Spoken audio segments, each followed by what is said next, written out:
Warning: the following episode of That Mental Ginger Show contains strong language and adult themes. On today's episode of That Mental Ginger Show, we are talking to business entrepreneur and local politician-elect Rab Slavin. Rab's a good mate of mine from back in the days when I didn't have a lot of confidence in myself, when I felt like I wasn't really worth a lot. Most people know about the story of when I tried to take my own life in 2013. It was actually in his pub that I attempted to, but I'm so glad I didn't, because I got to know such a really sound guy, and my life just got better and better from there. And more importantly, I got to interview Rab about a lot of stuff. So let's cut to the intro so you can find out what I asked. All right, troops.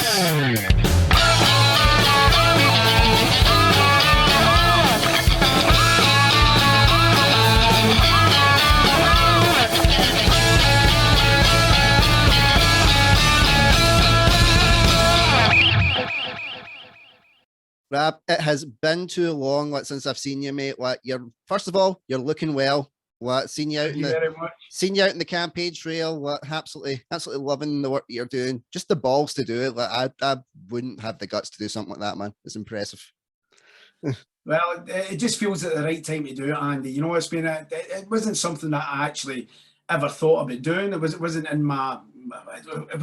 anything on my timeline that I wanted to do, but it's just come up. I'm a big Scottish independent supporter, and I just feel now time for the push, you know what I mean? So I wanted, rather than capping from the sidelines, I want to be standing front and centre and just doing what I can.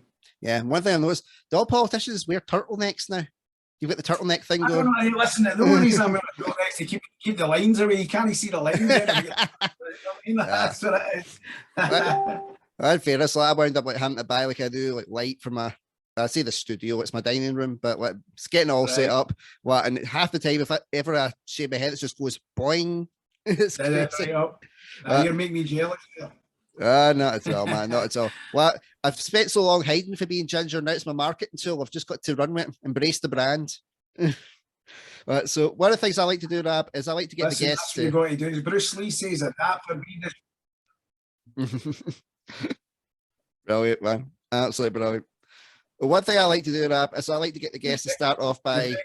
You're breaking up a wee bit, mate. You're breaking up a wee bit. Don't worry. Don't worry. I'll keep all this in because I don't edit all this stuff.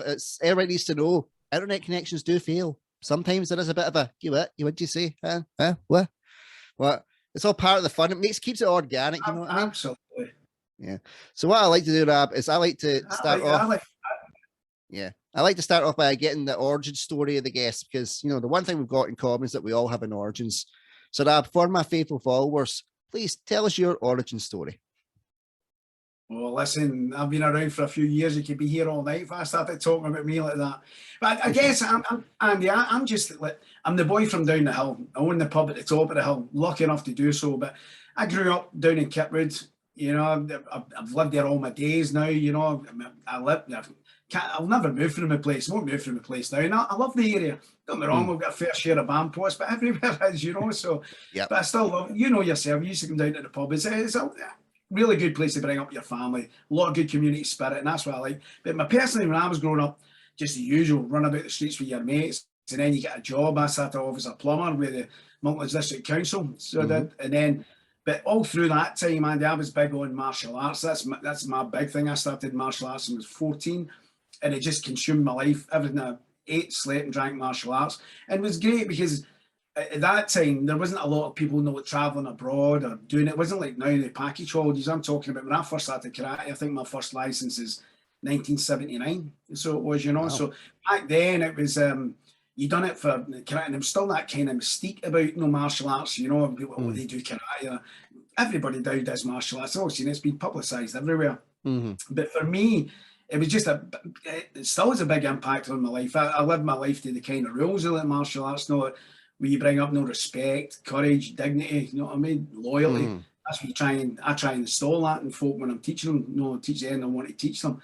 But the martial arts, that's why when I was a plumber, I worked with the council through its various guises. I worked for the council from 1981 till I was 16. I started in 1981 till 2004. Because I'd taken the pub over, in 2000, and we bought me, Peter Hilly, and Pav Actor. We bought another couple of pubs, so we did another 3 or 4, I can't remember. So it's something I had to give. I had to give up that job and take on the bar work. But what the plumbing did working in there with the council was the council used to give me paid leave to go and represent Scotland. So it allowed me. Yeah, so it allowed me to travel the world and know you're still getting paid for it. There was no money, like when I was there was no money in martial arts, but at least the council were good. And I always say that, good enough to let me go. It was a wee bit of self-promotion for them. It let me go and fight for Scotland, and it let me see the world. Make no money out of it, but you got good memories and got to see the world. So that's me. So after that, once I took on the pub, after that, wrapped the job in and then took the pub on, as you've been in it before. But again, the pub game it's changed so much, because especially me, what I've got, it's a community pub. So when me and Peter first took it on, it went like that, right up. We went great guns, but then it started going down again, and how do you turn that round about? And you spend a lot of money, but it's taking a while to figure out. But now, I reckon for me, I mean, and most pubs are the same, that like, you used to hear the term the bar flies, people sitting around the bar.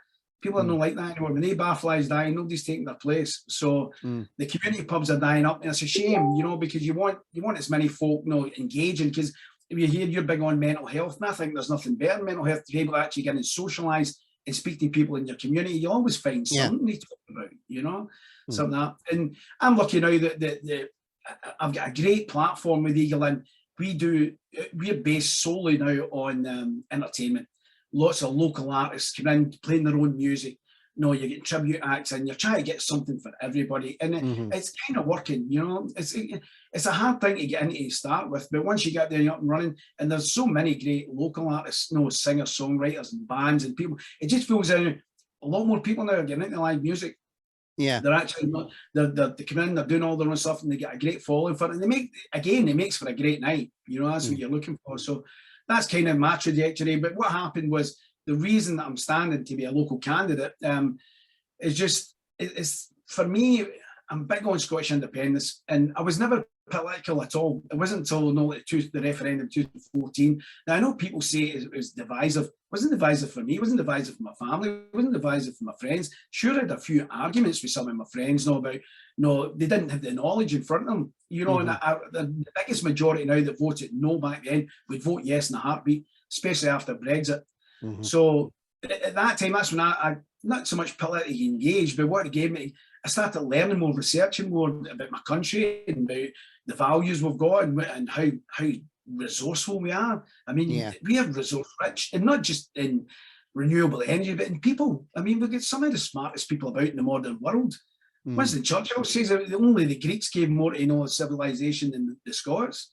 But we're still sitting, people believing that we're too wee, too poor, too stupid. I'm sorry, but we're certainly not. We've got everything going for us, and it's about time we stood in the world stage ourselves without somebody else making the decisions for us. So I just felt as if the independence campaign, especially after Brexit, we should have been out. We should have had a vote. I mean, Nicola Sturgeon should have got us a vote. She promised she would. Ian Blackford down in Westminster, every week he would stand up, Scotland have a vote, Scotland won't be dragged out. Then it came the 31st of January, and I came out with a whimper. So I was I left the SNP, and I was politically homeless. I'm going, I can't vote. I'm not just voting for somebody just to gather mandates, or just give them the vote and they're not doing anything with it. So when Alex Salmond's the Alba party came along, I call it Alba, but Alba, when that came along, it gave me somewhere to go, and many thousands like me, because at the end of the day, Alex Salmond got one mandate and he went for the vote. He tried to get his independence. Nicola Sturgeon's had 7 and not done anything. So I'm not here to bash SNP supporters. I certainly am not. I'd like to think we're allies. If you want independence, you're a friend of mine. That's the way I look on it. I just think the leadership of the SNP are not doing the job they're voted in for. They're too busy on other things, which it's not helping. It's not helping the poor in society. We could do so much more if we're independent. Our infrastructure, for one, would be a lot better. I mean, we don't even have an underground. Glasgow, what, 8 stops or something? Come on. You're looking at down in London, they've got the overhead rail, and their underground's been extended. I don't know how much. That's not right. That's not right. Scotland can do better.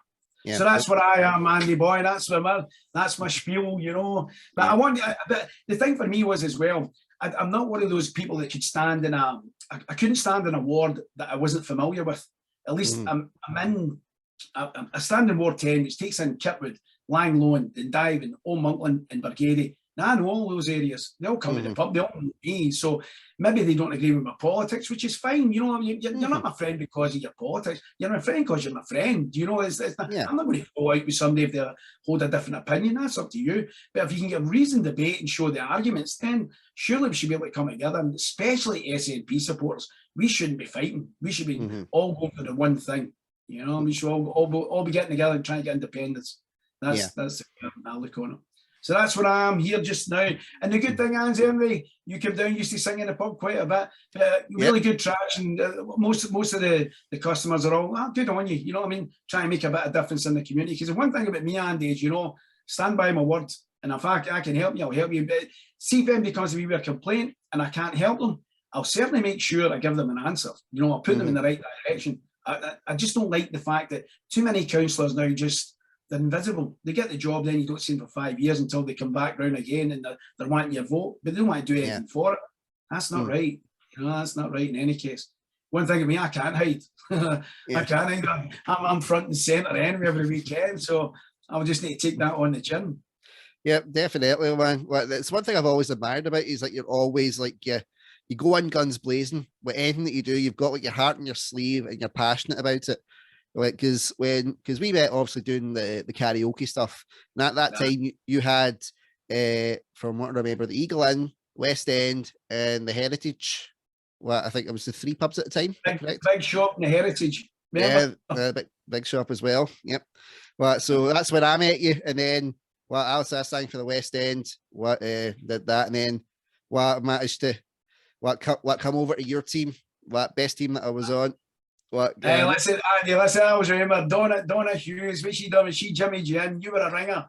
So she was singing for the West End as well. She's like, don't know if I bring my pal in, he's all right, he's not bad. And you come in, you blew the house down, you know what I mean? I says, that's a ringer, and I'll remember that.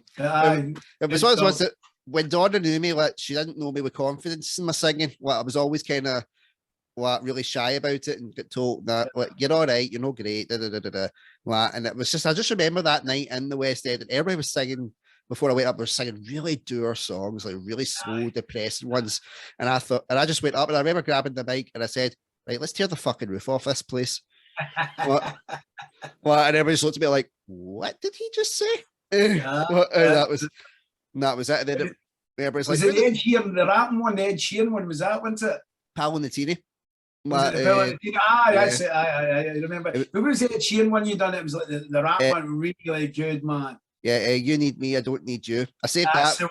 I saved that for when I went on to your team, like the next year. Well, true. That's how I probably like it better. You were singing for my team. That was it. That's how I probably like that one. Yeah, because I was experimenting with different kind of styles, and I remember I always used to sing Bare Naked Ladies one week, but we never had the confidence to do it. Never had the confidence to do it outside the shower, like that kind of way. And then when we got to the final, over in the Eagle, I was like, you know what, fuck it, I'm going to do it, because I would always rehearse with you guys when I was in the West End team, because I was like, I don't feel comfortable rehearsing around them. I was like, because Donna was there, Big Craig was there, I got friendly with you guys.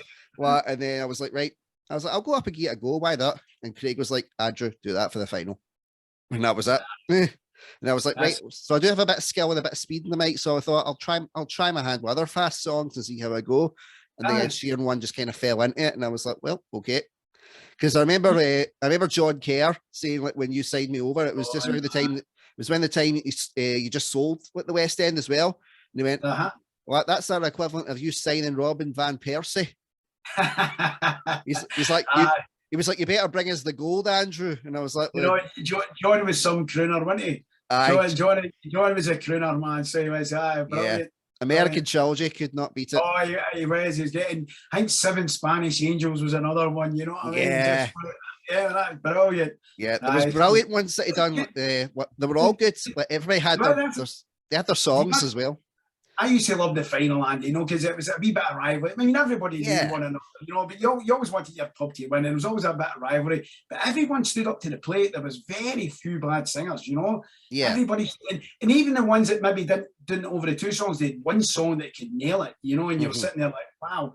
But I think as well with the karaoke, I know for my karaoke journey, I always try to do a slow song to start me to give you that confidence, because I don't think, singing in front of people is a hard thing to do. It's not easy. Some people you think you can do it, you got there, but everybody's looking, especially when you did in the karaoke competitions, because you had a wee partisan crowd there. People are looking for their team to do well. But I always take my hats off to anybody that stands up and does that. No, definitely. Well, and I always remember doing it. I was always the opposite mindset. I was like, right, I need to get one that's a really solid one, a really strong one to really give it that punch. Because I always kept thinking back to the West End when I did, let's just blow the fucking roof off this place. And I did, and everybody was like, you're brilliant. And I'm like, that's what, for me, I was like, that's what I need to get the confidence, so I can really go for it. But everybody had their own style. That's it. But you had the nail on the head. It's confidence. That everybody needs that. See, even with Craig telling you about the song, do that for the final. Sometimes you just need that wee push. Somebody said, "No, you're good at that. Go and do it." Yeah. And it just kind of resonates when you go, "Well, okay, I'll give this a go." Yeah, the finals were the karaoke contests were always brilliant. And it wasn't just because of the we're gonna pump yous. I'm on the Heritage, I'm on the Eagle. It was just there was just always good banter with everybody. No matter who you sung for, we would always be talking at the end of the night, and winding each other up, like, "Oh, that was a fix. Oh, that was a fix. That was the best one." I remember I was trying to do. How can I do away with this whole fix thing? And I always remember in karate, it's called kata competitions. So you're doing your forms, you're doing all this. But what happens is you get 4 or 5 judges, and what happens is when the person's finished doing their kata, the judges show the points, but they show the points in like 5.4 or 6.2, whatever it is, So nobody sees it. So I introduced that for the karaoke competition, but it didn't work, because if somebody was putting them up a minute before or a couple of seconds before, so someone was flipping them back round. But it was all good stuff. It was always a good laugh. And no matter what type of thing, performers always think when they don't win, it's a fix. Of course. It's the ego, and especially if you've had a couple of drinks as well. And then the next day you'll just wake up and you'll be like, "Oh, that was a bit stupid." And then it's like, well, there's the Facebook post. Well done, everybody involved. It was such a great time. Do you not remember, Andy? What I done as well was I used to put up the names, from the pub, like the Heritage, and then make up their wee moniker, you know what I mean? Yeah. I like that. I'm a wind-up merchant. I like doing that. You got to, get a wee jag in before the competition. Get the mind games going, Yeah, definitely. That's the nature of because it was like a sport. It was our version of doing a wee football tournament, kind of thing. Which is good because I was shit at football. So Andy, people love those trophies, mate. See, you love the wee trophy, great. But by the way, thoroughly deserved. Because if you're out there performing in front of because they were always sellout nights. I mean, the place was always rammed in the final. They were great nights. Oh, aye. Great camaraderie and everything. With everybody. Yeah, I still remember the first one that I won with the Eagle. And we were having a wee after party, and I'd just done the Steamy. The art centre. It went round, and there was like, "Oh, Andy, first time getting to actually hold the trophy," because in the West End they were just like, "Nah, you're not getting to hold that trophy." And I was like, "Oh, fuck off! I'm not bothered." I was like, so when I got to do it, I did the proper John Terry type of pose with it. But this is and then looked at it, and I was like, "Oh God, the pit stains on there, man! Fucking hell!" Because I was just out of a show straight there, and I was sweating. Man. Just caught in the moment, Andy. That's caught in the moment. That exuberance, you can't beat it. Yeah, and I always loved it in the final. You done a different kind of theme kind of nights. We'd always have costume nights, or one of them was around obviously the referendum, so it was like a Scottish themed night. And it was aye. Yep, there was such a laugh, man. And just some people. I think I tried to introduce a disco one, but we to cancel that. There wasn't many people could sing disco. We're like, okay, we'll cancel that. But I remember we doing there was a country music one as well. We done that. It was good. I mean, they were great. I thoroughly enjoyed all them, you know. Yeah. We look back on it. And the good thing for me, Andy, is like, see, even the staff are working in the pub that night for the finals, they love it. They're listening to all these singers and they know the place bouncing. There's great vibe about the place. Just a positive energy. I think that's it. But everybody's just happy to be there. And the good thing was as well, I feel, was that, see, every singer went up, they all get the best of order. You know, there was nobody heckling them or people talk over them. Everybody sat and listened to people do their song, gave them a good ovation at the end of it, you know. As I say again, there was some fantastic singers. Some absolutely, some range on them. Oh, there's too many to mention. You don't want to get through them all, but some just, you're like, I mean, but to me, Big Peter Murray. Big Peter's, what a chant the big man is. He was right up there. But there was that many good singers. I mean, let's put it, every team had at least 2 karaoke presenters in it. You know what I mean? Every one of them, you know, so they're all good. They all know what to do. Yeah, well, I always loved the wee one-off nights we'd have with the four-ways. Like, they were great. Going up there and getting the big spreads. Looked after. That was Barney Diamond. Ross always looked after us. Yeah, Ross is doing well with his podcast as well. Doing great. And you know what, Andy? A lovely guy, and wish him every success. He's a lovely guy, and he's never changed. You know, he's one of those guys. I remember Barney, he used to come in, when I first took over the pub, well, not just me, I'm saying the royal me, you know what I mean? But when we first took over the pub, it was Barney was like one of the entertainers that we kept on. But he was brilliant entertainer. He's what a magician he is as well. He's fantastic. He's just a very talented guy, but he's got one of, how you say, you just feel, when you're talking to him, just feel just a niceness from him. He makes you feel comfortable in his company. And these kind of people are very few and far between. You know, and it's see him doing so well just now. Like, good on you, Barney. Well, and you know what I mean? Yeah. There's Ross. I'll call Ross now because Barney was away back a couple of decades ago. Well, if he does tune in, I'll name drop Barney and see what he says. It's a Barney Diamond. His name was. Yeah. Barney Diamond. He would use it himself, so it's not. Listen, he was brilliant. Oh, he was great. Barney was a great entertainer, great performer. Performer. He used to go around the crowd now and then when he was there and do a couple of wee magic tricks, and he was brilliant. You know, just right up close. And I think all the magicians are like that. I mean, you get see them up close, and you're like, how do you do that? I mean, just the skill it must take, to develop that. Yeah, because I had a magician on like a couple of episodes back, Stephen Blair. Like anybody that's watching, check it out because that's a good one. And you know me, I'm like a kid in a sweet shop. I'm asking all the questions no one should ask. I'm like, right, is there really a magician's guild? What happens if you give away a trick and he's got this entertainment industry, Impossible Entertainment is for magicians and stuff as well, and they're doing like a big, it's essentially like a comedy roadshow of the best magicians in Scotland. They're all coming to the Webster's Theatre, and I'm like, I'll need to see this just to find out what this is about. This sounds absolutely mental. And you know me, I love mental.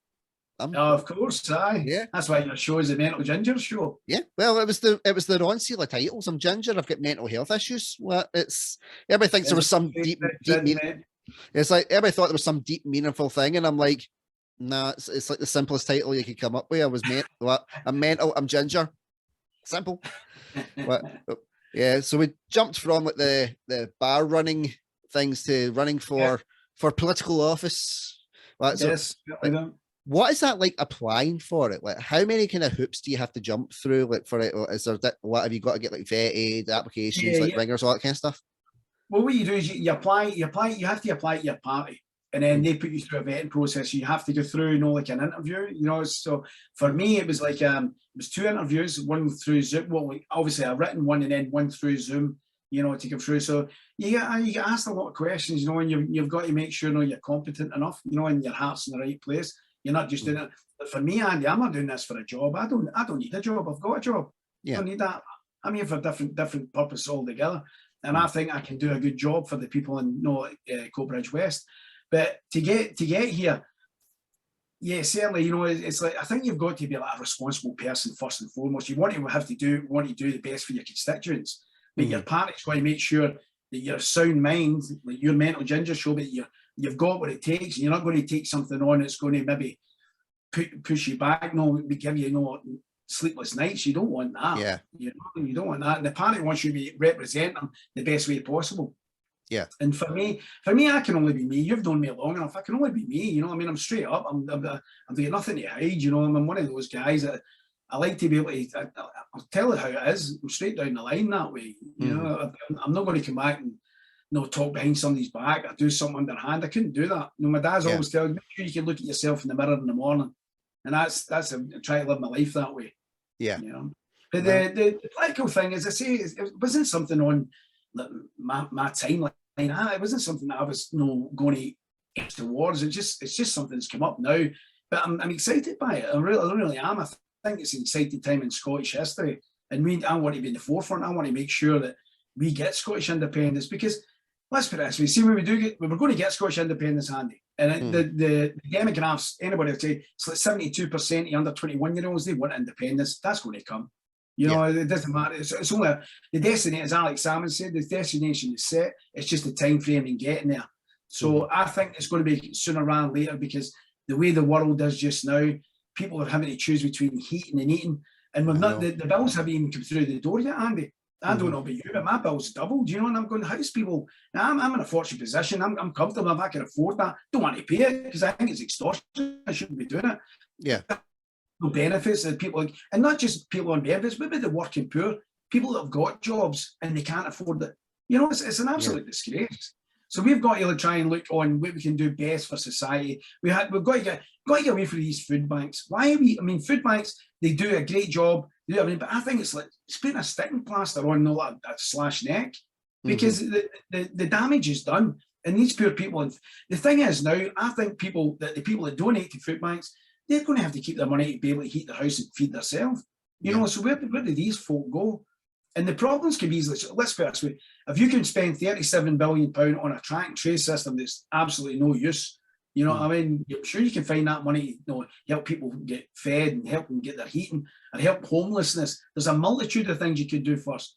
But again, governments are too happy, to line the pockets of their donors and their friends, which we see all too often. And by the way, Scotland's no different. Scotland's no different. We need to change that. We need to get a written constitution, and we need to stick by it. And we need to make sure the most vulnerable in society are looked after. They've got a safety net that they don't slip through. But the thing for me, Andy, is that, but for my big thing here, I pass by the old Kipwood Library every day. Yeah. It's called the Old Milton Library. It's lying doing nothing. And I know Xander and Katie, they run the Shining Stars group. They've been asking about that. They've been asking about it, and they're getting, no, can't get it. Why not? It's been lying doing nothing. They would be in there and transform that place. Yeah. They would have it, and it's an absolutely, they do such a good job in society. So they do. My boy goes there, and they've got a good group of, and even all the volunteers have got, people really give up a lot of time, put a lot of effort in, and you can see the joy in the kids' faces. And the good thing is, they don't just take kids, they take right up to adults. They're doing discos, they're trying to get them out in the society, trying to give them the best life they possibly could. Yeah. Somewhere like that, a building that's sitting there festering away, what it makes me think it's earmarked for something else. I'm not having it. If I get in, I'm going to make sure that's getting used for youth groups, for people that maybe any volunteers want to set up, like guitar classes, maybe chess clubs, maybe there's a multitude of things. And I was talking on our podcast through the week there, I was getting there on Wednesday night, but I was saying that there's plenty of gymnasiums about, Andy. There's plenty of gyms and places to go, but people won't be able to afford them. It's getting to the stage now, so it's going to have to. What we need to get now is somewhere for the young people to go, and they're not having their parents having to pay out money all the time. Yeah. Money's tight. It's tight everywhere. No, it's just not. It's an unfair society. I just think just now it's an unfair society. It's not fair. I mean, when I was growing up, everybody was kind of the same. But we didn't have much. But everybody, you didn't really notice much because we were all struggling. Everyone. But now it just seems to be that difference between people that have and have not. There's a clear line between it now. And it's not right. Not in a country as rich as Scotland. Shouldn't happen. No, it shouldn't happen like in anywhere in the 21st century. None of that. That's the type of stuff that they talk about, like food banks and all that stuff. That's something that you hear about when you watch documentaries that are set in the 1970s and the 1980s. Well, and when you're looking back to those times and going, oh, it was better then. That's how you know that you're kind of fucked. Aye, 100%. Aye, nobody's happened back to that. You know what I mean? Nobody's wanting that. Yeah, it's like when people go, oh, we didn't complain about it as much as my day. I'm like, no, you did. You just didn't have social media today. So it was just more insular, like complaining. And you know, that's the thing about social media. You know, it's like a man might into it, you either love it or hate it, but I think it does give you, it does give you a platform to get out there and let people know thinking and know what's happening in life. And there's a lot of good people out there trying to do the right thing, but it just feels as if, you know, if you're in a certain demographic, you're getting put down and kept down, and that's not right, you know. And it could be any demographic, you know what I mean? It could be the colour of your skin, it could be, you know, like your religion, it could be where you stay, you know, and that's not right. And I think what they do, it's like you hear a lot, they get us all fighting, all us guys, we're all sitting fighting over, somebody's coming in from another country, they're taking our jobs. No, they're not taking your jobs, you know. All they're doing is they're getting us fighting while the wealthy ones are just, they're stealing everything. They're taxing us to the help. They're not paying a penny. No, I just, when it was Tommy Sheridan, it said, as I say, back in 2014, I started researching more, and it was Tommy Sheridan turned around, and I think this was back then. I don't know how the figures have obviously changed, but I think it was something like benefit fraud in the UK. This is the UK, and the benefit fraud in the UK is something like £2 billion. Now they'll get 3,000 people working on that, to try and catch benefit frauds. Yeah, corporate fraud was £20 billion, and they had 300 people working on that. Seriously, you know, and that's true. That's a stat you can go and look at. It's probably changed now. So why didn't you switch that over? Why didn't you 3,000 looking after the big 20 billion? Yeah. And the 300 trying to find because let's be honest with you, somebody that's is like, as I say, the working poor, somebody that's out there maybe working 40 hours a week and not making enough to, feed their family or pay their bills or whatever. Maybe they're taking a job on. We're going after not at somebody like that, but these corporations are not paying any tax. Look at Amazon, Google, any of the big ones, Apple, all these, they're all offshore. It's not right, you know, and our politicians don't seem to be doing anything about it. They're quite happy because as a friend, they're getting the money. They're getting something, you know. They're getting something because they're not changing anything. Yeah. So say like I'll put the hypothetical scenarios. I mean, you know what I'm like. I've got the subtlety of a brick to the face, but you know that when I try and, well, you know when I've had a brick in the face before. I'm all right.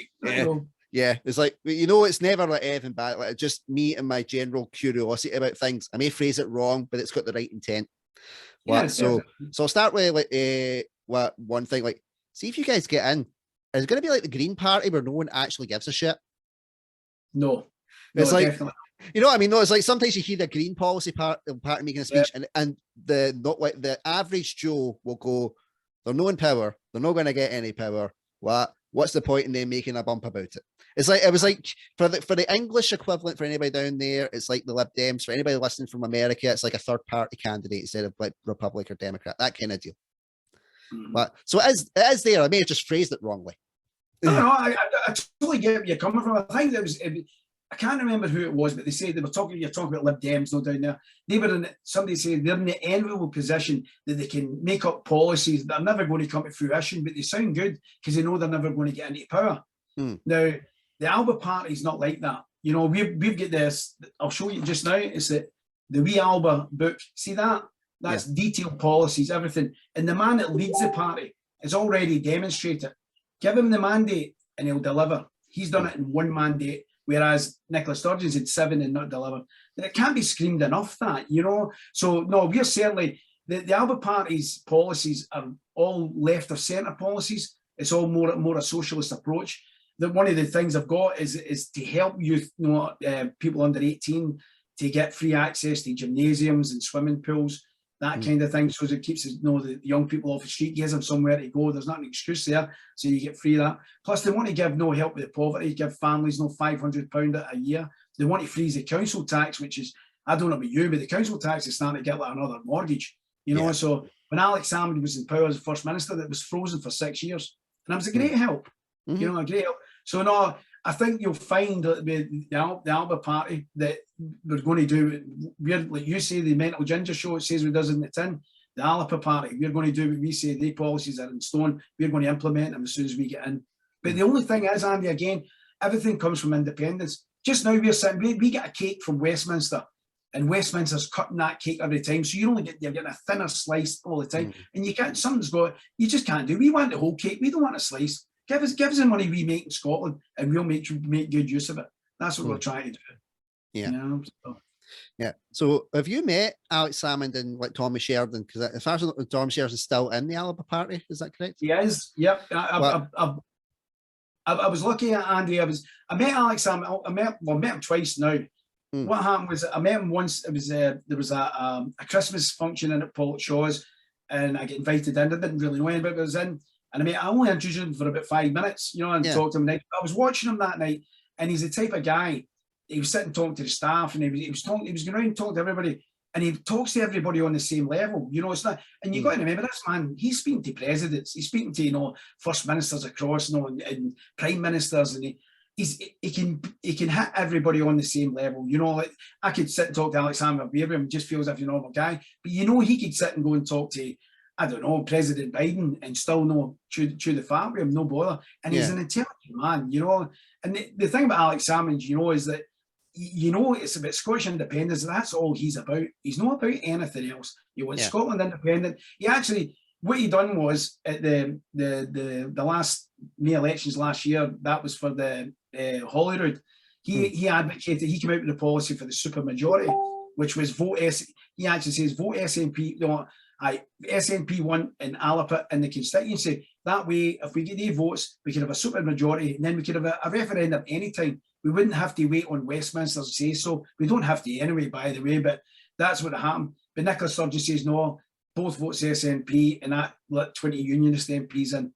And that was a disgrace. But even now, Alex Salmond, I met him. I was lucky enough to introduce him to the Alba Spring Conference. I got a phone call from Tasmania Ahmed Sheikh, and I didn't know who the number was. And she says, "Robert, this is Tasmania." I'm going, "All right, what are you calling me for?" She says, "Well, we're doing that. We're going to try a new thing. I want you to introduce Alex for his big speech at the end of the conference. Will you do it?" Yeah. And I just thought, I remember one of my friends had read, I've not read it, but he read Richard Branson's book, and Richard Branson says, "See, if you get an opportunity, take it, because you never know what's going to come round again." Yeah. So right away I said, "Right, okay, I'll do it." No, so I said I'll take the gig, and I was looking up Alex Salmond, and I'm looking at all these people introducing them, and all the platitudes, and everybody's speaking so highly of him, and I'm going, I can't do that justice. And what they were wanting, they're just wanting a guy like me, like a normal guy, just stand up. So I didn't even script anything. I didn't write anything. I didn't do anything. I just stood up there and just went, "This is how I feel, and that's what I feel about this man." You know what I mean? And he does what he says. So it was a great honour for me. It's something I've done. And my dad was tickled pink, which is great, you know. Yeah. So that was good. But that's the only time I met him. But do you know? And I met him after, and he thanked me for the speech. And really, he just comes across. And Andy, what that man's been through, and it'll come to light soon, but what that man's been through, until he put his head above the parapet and still fight for Scottish independence, says a lot. It really does. And I've got to admire. As I say, I come from a martial arts background. I admire somebody like that. Somebody that can come back. Somebody's been kicked through pillar to post and can come back. Got to admire that. Yeah. It's kind of like the Rocky Balboa of politics, isn't he? Oh, yes, you know, yes. I know. That's the thing. A lot of people aren't politically engaged, and I get that, because I wasn't either. You know, I mean, it's like, as I say, it wasn't until the referendum, 8 years ago, or 8 or 9 years ago, that I really started getting into it.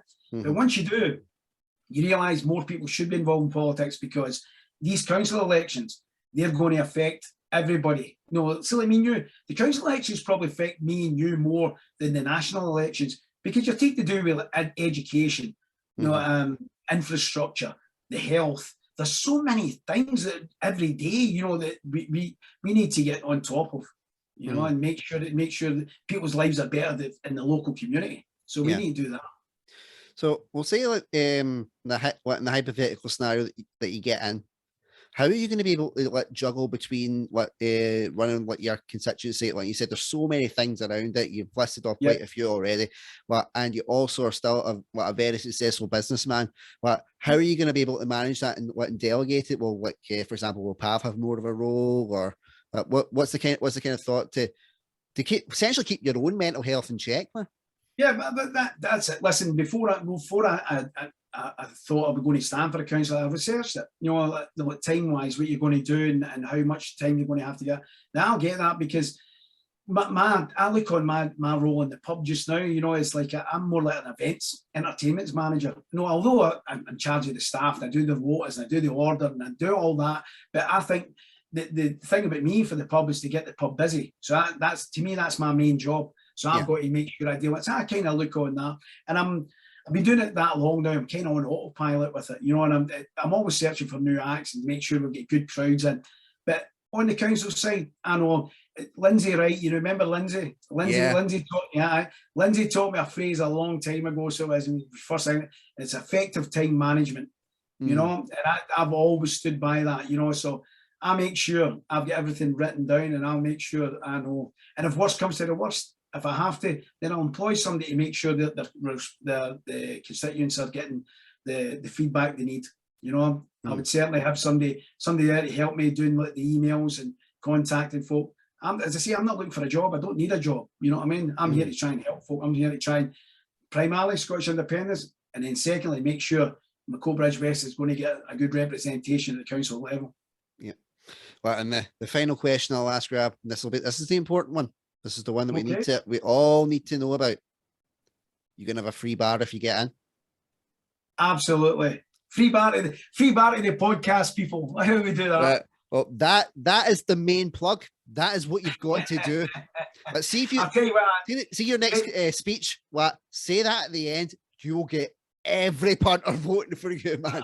It will be done. That would make me bankrupt, and Pav would put me in the jail. You know what I mean?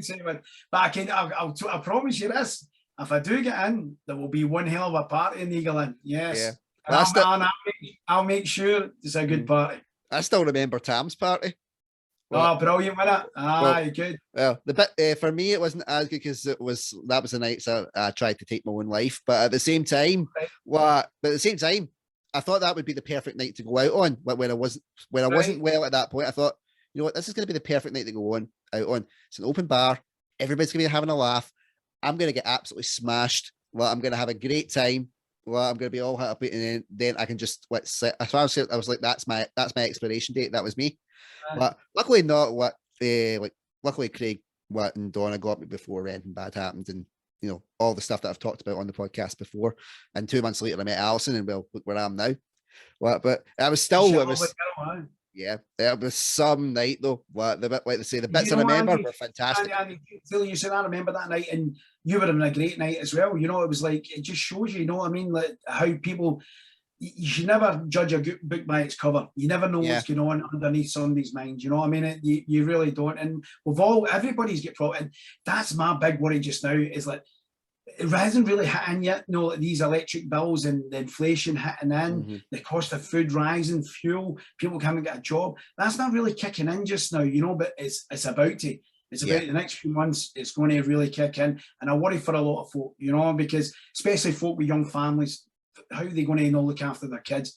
It's really difficult out there. They're putting people in terrible positions, and I hate to see it. But like yourself that night, I remember it was a great night. Everybody was happy. You were good. You were up singing as well at one point, and all the whole bit. So it was indeed. Aye. And in between times, I'm sending messages to my mates saying, "Look, it's been fun," and essentially signing off. But that's the one thing that I'm really concerned. Is why I do the podcast. Like, is that it's essentially a free mental health service, not just for myself, but for anybody that listens. We've been in a mental health pandemic long before the actual pandemic took hold. And it's something that I always said, we had sadly, when Caroline Flack took her own life a month before the pandemic, and everybody was be kind. And then the pandemic hits, everybody is slaughtering everybody for not following, quote, this rule or that rule. Don't get me wrong, we were in a pandemic, things had to get done, but the real damage of that pandemic is going to be what's the mental health damage. It'll be PTSD. It'll be someone simply not wanting to be able to go over their door to go to a shop the first time that they say, "Oh, you don't need to wear a mask." That'll trigger a lot of people, and that's why I think so as well. I think you're right. Yeah, and that's why, I want to why I'm doing the podcast. Like the stuff that I went through, like that night. I never I would not wish that on anybody. And if someone could listen to this takes their mind off it for a little while. They get maybe a wee bit of an education in mental health, and more importantly, just something that they can just relax and have a bit of banter with, as far as I'm concerned, a crazy ginger guy is worth it. Exactly. And I think you found the perfect outlet, Andy, for that, because being able to sit here and ask your questions and put it out there and speak to folk, I think that on mental health, I think that's a big thing, because too many folk hold it in, and that's when you hold it in and you don't talk to folk, that's when it manifests. You overthink. You start going down roads that your mind takes you, it shouldn't be there. Whereas if you get an actual person, or even you're sitting on a podcast, talking to your audience, at least you've got an outlet. You've got somewhere, the words are out there. And I think when the words are out there, you start to analyse it a bit more. But again, mental health, you can't judge anybody. Everybody's different. Everybody's different. All you can try and do is be there for folk. And I do think community is a big thing. I think if you've got a good community spirit, it helps you rally around. It helps you rally around on that. Yep, definitely. Well, and so I'll ask you for the final question, the same question I ask all my guests. If you could give one piece of advice to anybody struggling with mental health issues at this point in time, what would that piece of advice be, and why? I would say, just what you touched on with the pandemic, I would say anybody that's feeling that way, to try and reach out to somebody you can speak to, either just by text, either by email, but preferably face-to-face, even a Zoom call, something just to get your feelings out there. I know it's difficult. A lot of people with mental health problems can't express themselves. They've got to keep it in. But I would urge anyone to try and approach somebody. Anyone, it could be even a stranger. There's plenty of people out there, that you could maybe, just drop a text, get a conversation, try and think about, something that made you happy that time, and give you something, positive to look forward to. Because I think that's the problem with a lot of us, that especially in the pandemic times, and I think that's one of the most damning statistics, the amount of people have taken their own lives through this pandemic, through being locked up, can't go out, and it affected a lot of people in different ways.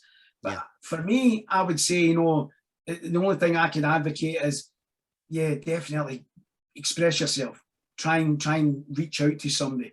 Doesn't matter, even this kind of medium, even make a video to yourself, and then have go back to an hour and see what you're saying, and you can record that. You can and maybe just one sentence maybe change your whole way of thinking, when you're in that mode.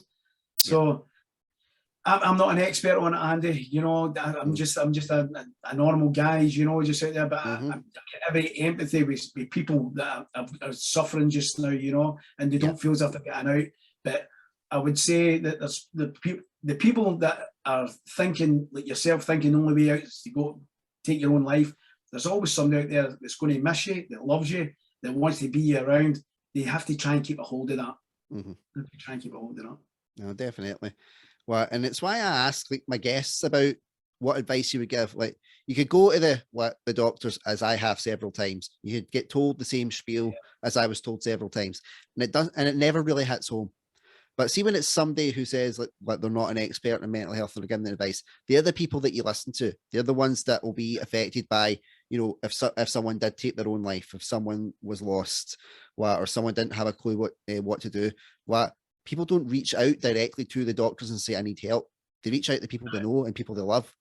And that's what I try and say to everybody. It's like, it doesn't need to be a professional. Just reach out to someone you trust and say, I'm struggling, or I'm having a hard time. And things are changing, and things are changing positively. But you just got to talk. The good, that's it. Well, you've been there, and I think you can't. For me, I'm on the outside looking in, but you've been on the inside looking out now, so you've got that experience that you can pass on and help folk. And for me, as I say, I'm just thinking, no, look, there is people out there that love you. There is people there that you make a contribution to, and you just have to try and get that positivity. But it's easier said than done. I get it, but as I said, for me, reach out. If you can reach out to somebody in any way, even to yourself, make a video, make a video and then go back an hour and have a read back at it, have a look. You maybe go, what was I talking about?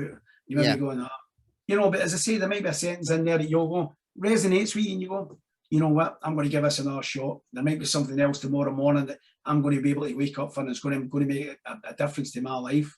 And that's what you're hoping for. Yep. and it's what I say, as you said, I've been through it.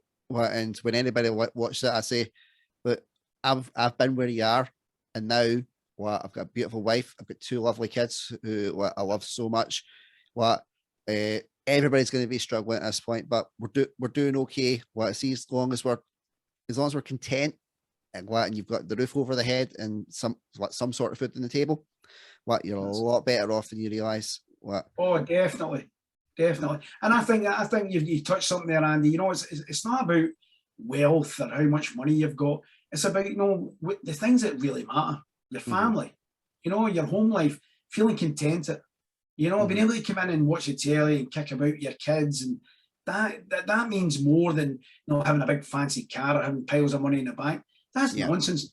You know, you can't take it away. I mean, the Egyptians tried that before. It's not happening. No, it doesn't matter much money you got. You're going out that door like the rest of us, you know. So, what you want to try and do, I think for me, is try and make a difference to, you know, people's lives. You know, that's what you want. Sure, we all listen. We've talked about this before. But everybody needs a decent income to have a decent standard of life. Which I think UBI. I haven't read enough about it, but when I read about it, I think that's what we should be getting. You know what I mean? The only thing I'm against UBI is if it just constrains folk, and that's all you've got. You've only got this income, and you can't make any more to buy a house or buy a car, and all you're doing is getting money off the state. No, it's UBI should be like the base level, and then you should aspire to other things, be able to go and do other things. Because I think everybody wants to try and enhance their life, make their life better. They don't just want to be content with just, well, some folk are, which is fine. No, if you're happy with that, you're happy with it. But I don't think anybody should be constrained, because I came from nothing. No, I worked hard for whatever I've got. I'm still working hard, you know, to get whatever I got. But that opportunity should be available to everybody. But I just hate the fact they're telling a man on the dole, not to use the gender, but to someone on the dole, that they're trying to say you can survive on £72 a week. Come on, you know, and their breakfasts are costing £80 down in bloody Westminster. They're telling other people how to live. I mean, you've got a guy in the Chancellor Exchequer, Rooney Susak. I think he has fortunes like 4 billion or something. What does that man know about somebody down Kirkwood, somebody down Bargary, trying to survive on £150 a week? What does he know? There's nothing like that. You know? No, definitely. They live in a different world, man. Live in a different world. Yep. Well, and it's crazy how different it can get and how quickly that world can be turned round. Absolutely. Rab, when are the council elections for anybody that's watching? This video will be going out on Thursday. For anybody, fill them in. What boxes they got to tick? Sell it, buddy. Yeah. Well, I'll tell you, buddy. Good stuff. The council election on the 5th, so it's 4 weeks when this airs. So and the thing about the council elections, it's amazing in Scotland. We've got such a convoluted process. So we have, and it was X's for the MS for the Holyrood elections. On these elections, you rate the candidates. Now there might be 7. I think there's 7 candidates in my ward, and you rate them in preference. So you don't tick the boxes, no letters, put an X in, you put the number. So if you think I'm number 1, put number 1. No, then your next preferred candidate, then your next preferred candidate.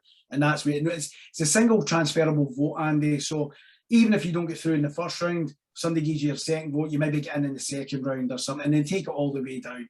You know, I would urge folk to vote for me if you think, if you want decent representation, as in somebody you can talk to, somebody that's going to try and fight for you. And if you're happy with the status quo, then you're happy with the status quo. But I would suggest that things are that bad just now. We want to try and shake this up. We want to try and get Scotland independent. We want to try and get the best people there that's going to speak up. And somebody like me is not a policeman. I'll speak up, all right. Yeah.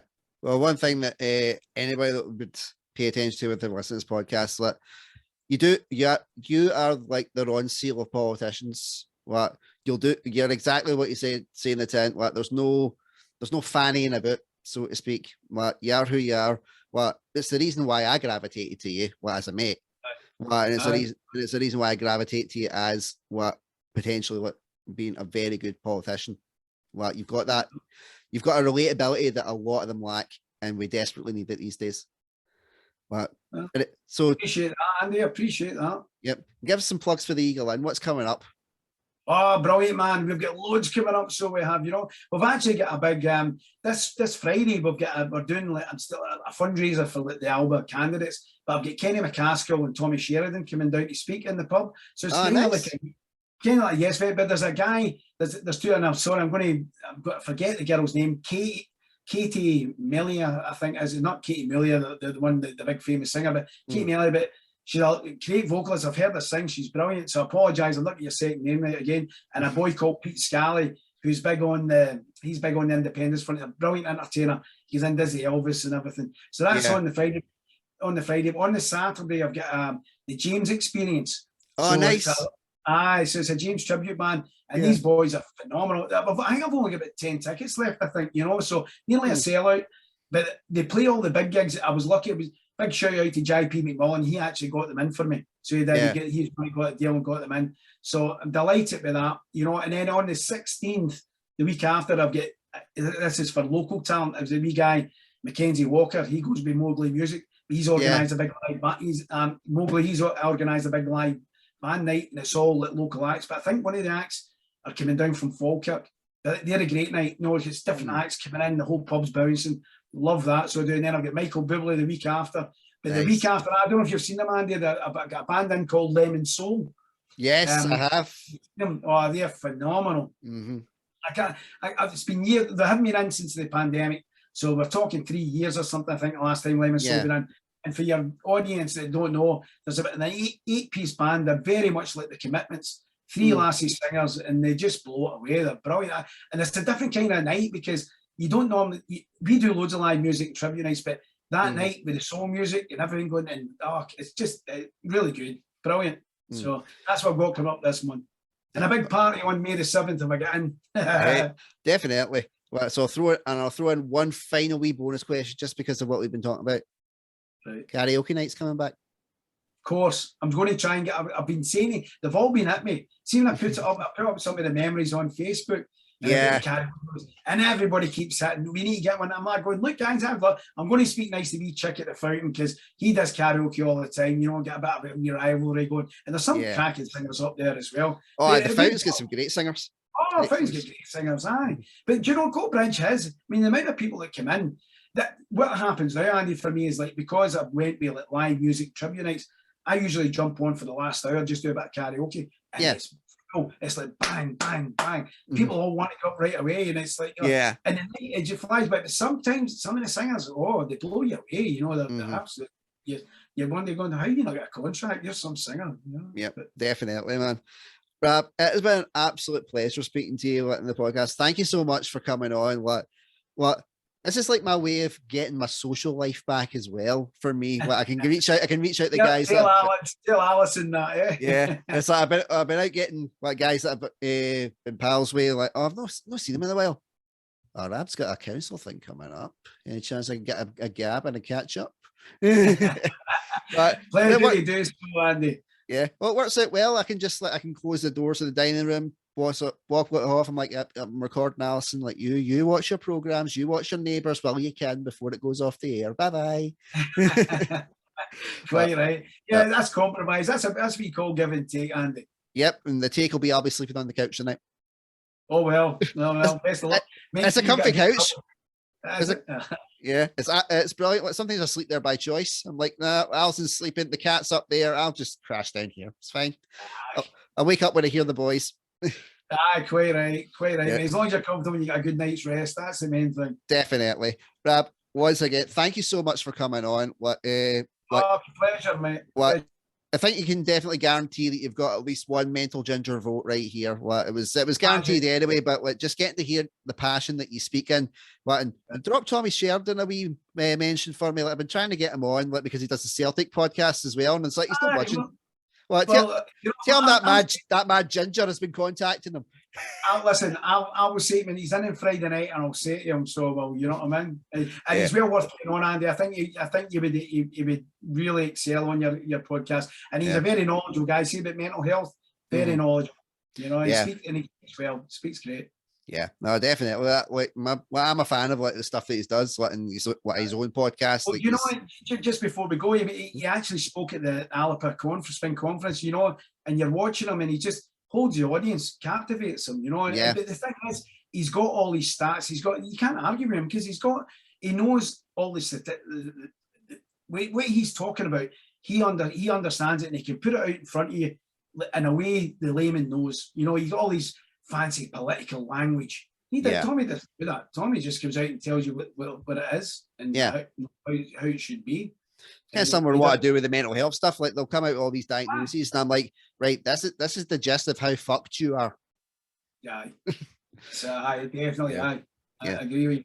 Yeah. Well, Rab, thank you again. Until next time, my faithful followers, I've been Andrew Durnan. This has been the absolutely amazing Rab Slavin. Like anybody in the local area, give him a vote. Anybody in the local area, go to his pub. And I'm not saying that just because I'm a Celtic fan. Come down. It's cracking nights. It's great banter. And Rab's just a sound guy. And you've always been a sound guy. And it was why that pub, even though I've not been there for a while because of the pandemic stuff, that pub's still my home. Listen, you're welcome anytime, mate. You know that. Yep. Well, I'm planning on hopefully getting a live podcast done at some point. So I may need a venue. Oh, hey, listen, you're more than welcome. If you want it, you're more than welcome. Yep, Not a problem. Definitely. I'll be speaking to the sound and audio guys very soon. Good stuff. Good stuff. Mate. So until next time, my faithful followers, take care. Stay safe. Bye-bye. See you later, Andy boy. Cheers, mate. See you later, buddy. See you later, mate.